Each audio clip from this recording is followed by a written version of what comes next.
It was the spring of 2018. Waves, like tsunami waves coming over the road. The town of York faced nor'easter Riley head-on. Public Works seen cleaning up days after. The ocean was just so rough. Director of Public Works, Dean Lessard, never thought they'd still be dealing with the construction 5 years later. The town has probably expended $3 or $4 million on repair of the damage to our seawall. And this was one of the spots where FEMA came down with the representatives right after the storm saying, here we are, we're going to help, and we're still waiting on that help. He's worked 13 federal disasters hand in hand with FEMA agents. These last two storms, totally different. They're looking at every possible way not to pay. Applications, Lessard says FEMA once took weeks to approve, now still in limbo. York, we've still provided a lot of funding. Bob Grimley with FEMA tells the I-Team they've approved more than $1 million for York County since 2018.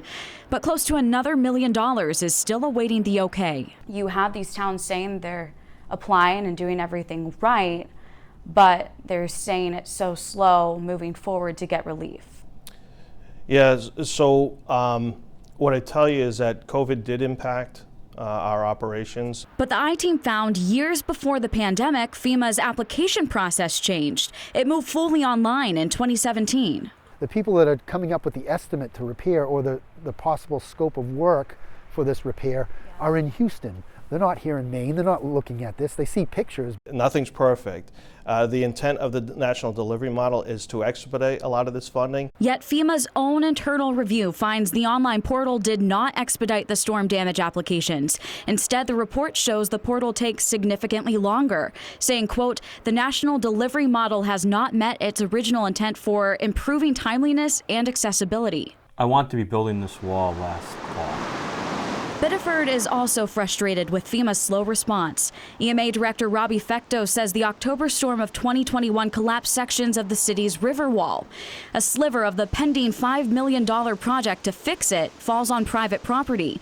It's one reason FEMA claims the process is taking longer. These things are more likely to be appealed or have differences because it's so complex. The I-Team reached out to Maine's U.S. senators, asking if they would step in. The next day, Fecto says he got a call from Senator Angus King's office. I hadn't heard from them in quite some time. How long, do you know?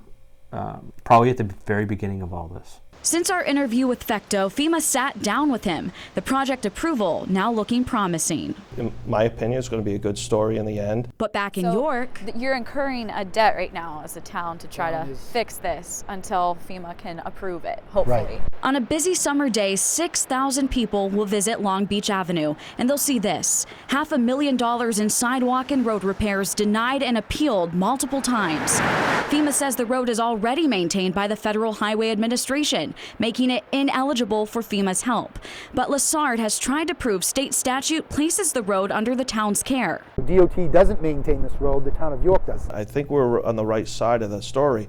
And if they had gotten funding for it in the past, then those disasters are closed and we'll just, we'll move on. It's just too far gone. York's applications don't stop there. On Short Sands Beach, a road sewer main project has been approved, but at half the cost of the town's estimates. As you can see, it's only meant to be temporary, not to be here 5 years. You just can't Band-Aid it, or else we're going to be back here in the next storm.